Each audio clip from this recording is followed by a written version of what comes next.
Magandang araw mga kamamses at welcome back again to my channel. At kung mapapansin nyo po, ayan na po ang resulta ng ating pagpruning. Ayan o, lumabas na po yung kanilang mga bulaklak. Ayan, naglalabasan na po o.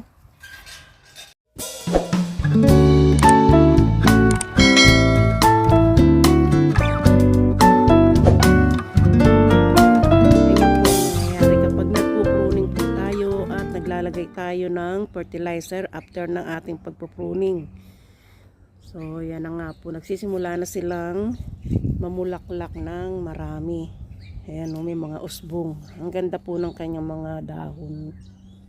Ayan. So pupuntahan po natin yung iba. So ipapakita ko rin po sa inyo, ito po yung kinalbo ko nung nakaraan. Ayan. Napakarami na ring mga bulaklak. At ito naman po, ito po yung pinakita ko sa inyo nung nakaraan na mga maliliit pa lang yung kanilang bulaklak. At tulad nga ng sinasabi ko, mapupuno sila ng bulaklak sa isang tangkay lang. Tingnan nyo oh. Ayan na ang kanilang mga bulaklak. Napakarami. Napakaganda po ng isang ito. Mahilig po ako sa purple na kulay. Hindi ko nadala yung aking cutter. Kaya pitas-pitasin lang po natin. Ganyan. At ayun pa yung kanyang ano oh. Nagsisimula pa rin maglabas ng mga bulaklak. Maliliit na bulaklak. Ayan oh.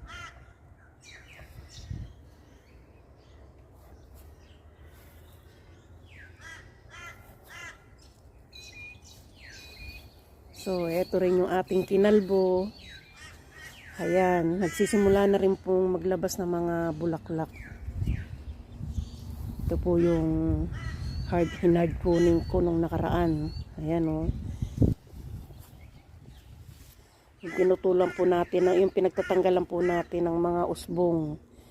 Para hindi na po siya magpatuloy na humaba yung kanyang tangkay. At ito naman po yung isang variety ng ating bougainvillea na napakaano po niya oh. Para siyang pompom, tignan nyo oh. Napakaganda oh. Yan. Ang dami niyang bulaklak. Ang gandang tignan.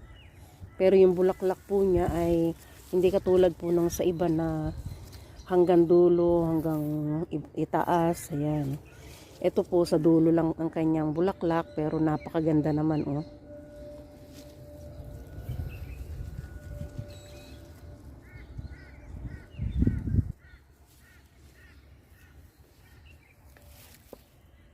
Next ko lang po itong ginawang plant stand ng aking asawa. Mabili po ito. Ito po yung ginagawa niya kapag day off po niya. Ganyan po kami kadiskarte. Humahanap po kami ng mga paraan para kahit paano makadagdag sa kita namin. At ayan, mamaya po kukunin na yan ng bumili. So ayan nga po, napakaganda po talaga nilang tignan sa ating bakuran. Nagiging center of attraction po ito pagka may mga pupuntang mga bisita o mga tao sa amin dito, kahit yung mga naglalakad-lakad lang dyan, pag napansin nila itong aking mga alaga na sobrang dami ng bulaklak, kasi bihira lang po dito yung mag-alaga ng mga ganito. Yan.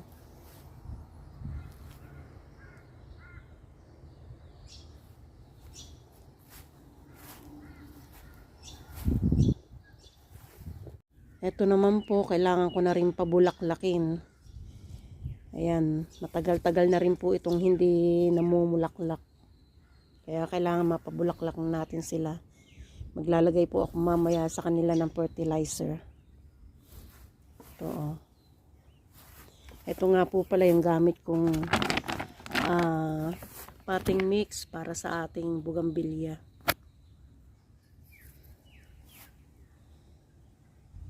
So, ayan. Kailangan mapabulaklak natin para magandang tignan.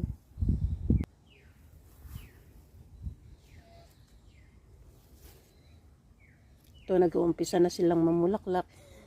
Ano naman po kahit hindi naman po sila lagyan ng fertilizer, namumulaklak din naman sila ng kusa.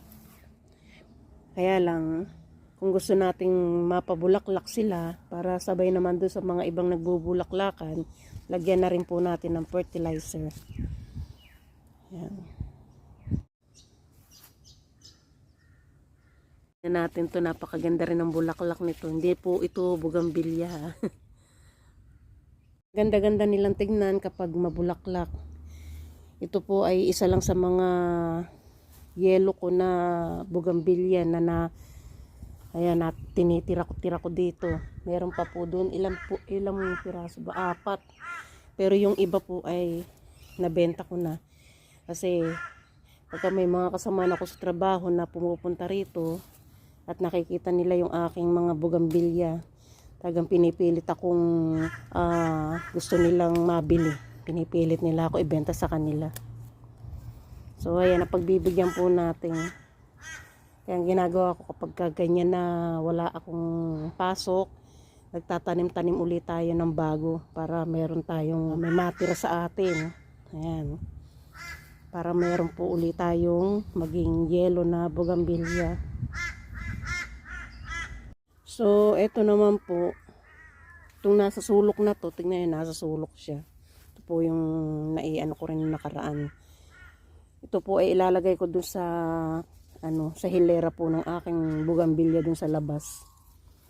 Ito po yung nasa likurang bahay namin Gumaganda na rin siya, kaya ilalagay na natin dun sa labas. So ayan ang dami niyang bulaklak. Ito naman po yung bugambilya ko na maganda po kung mamulaklak, napakaganda po talaga. Ang kaso nga lang po, para siyang nagtampo kasi nandito siya sa lilom. Ayan, tingnan yung kanyang mga dahon ayan. Nawala yung pagka-variegated kasi hindi nga po siya natatamaan ng sikat ng araw. Ayan. Kaya kailangan baguhan natin ng pwesto para mamulaklak din siya. Ito ang inaantay-antay kong mamulaklak. Napakaganda po ng bulaklak niya. Yung mga nandito po, kaya ganyang katamlay. Hindi po siya masyadong na ng araw. Ayan katamlay sila. Hindi masyadong namumulaklak. Ito medyo natatamaan na ng sikat ng araw dito. Ayan. Ganda po.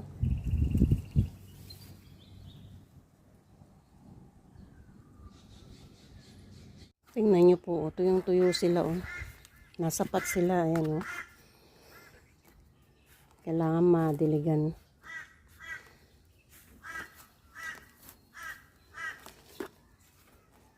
I-trim ko na rin po pati ito. Ay, ipupruning natin to. Kasi ang hahaba ng kanilang mga tangkay. Gagawin natin dito. Ayan.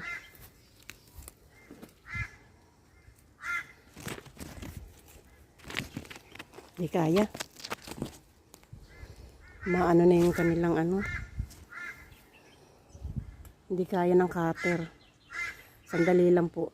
Pipilitin natin. So ayan, binawasan na po natin. Ayan. Tanggalin na rin po natin itong mga bulaklak. Ayan hard pruning po natin.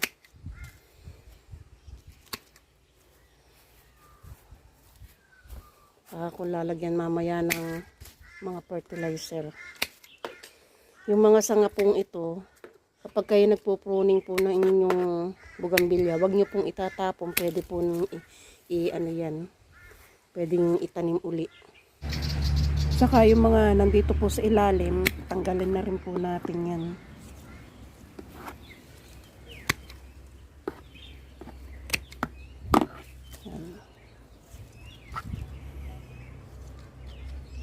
Tanim natin dito. Tatanim ko po rito baka sakaling tumubo. Ayan.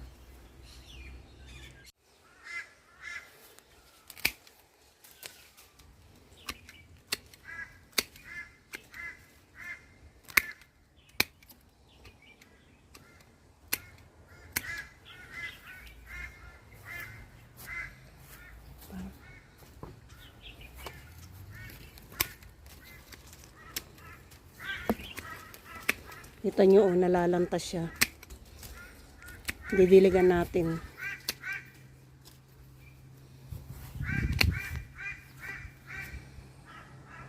Ano ko pa? Yan.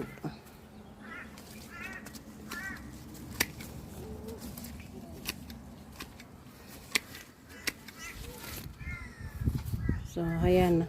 Natabas na po natin. Nabawasan na natin. Ngayon naman po, tingnan nyo, oh, matamlay siya. Kasi nga po, yung kanyang lupa ay tuyong-tuyo na. Yan, oh. Dry na dry yung lupa niya. Kawawa naman. Yan, didiligan ko po ng may sisal na liquid fertilizer ko pong ginagamit sa aking mga halaman. Ito nga po yung ginagamit kong fertilizer. Liquid fertilizer po to na may seaweed solution. Ayan, tignan nyo, para sa pagpapabulaklak, pagpapaganda ng ugat. At ayan, so 1 cup full po nito. Ito po ang cup.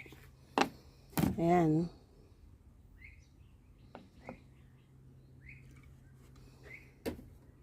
So ilagay po natin dito.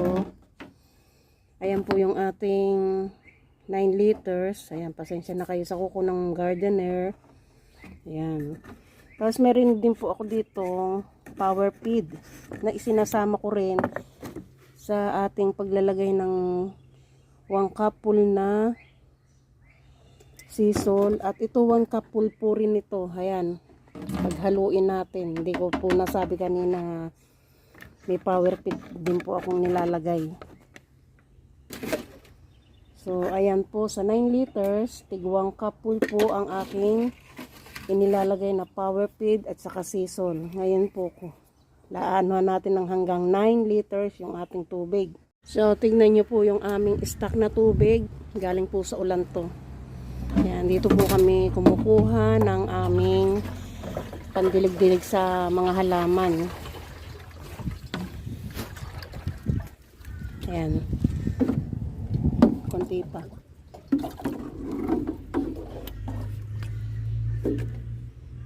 Okay na siguro to. Konti pa.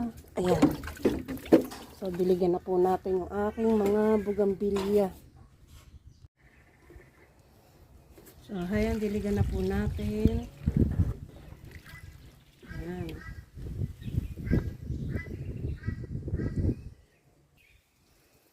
At maging etong mga namumulak, hindi namumulaklak, ay didiligan na rin natin.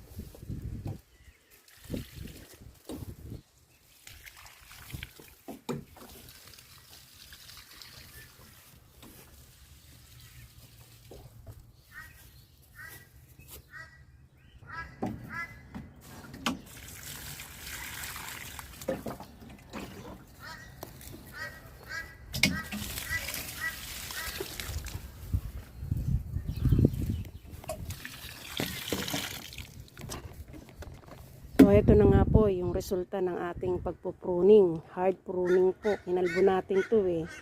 Kaya ayan, napakaraming ng bulaklak na lumabas. Napakaganda po ng bulaklak. Ito po si Pedro Bambino. Ayan, ang kapal ng bulaklak niya. Thank you nga po pala sa mga nag-subscribe sa akin. Maraming salamat po sa inyong panonood at see you on my next video. Please don't forget to subscribe, like, and share my channel. Bye-bye!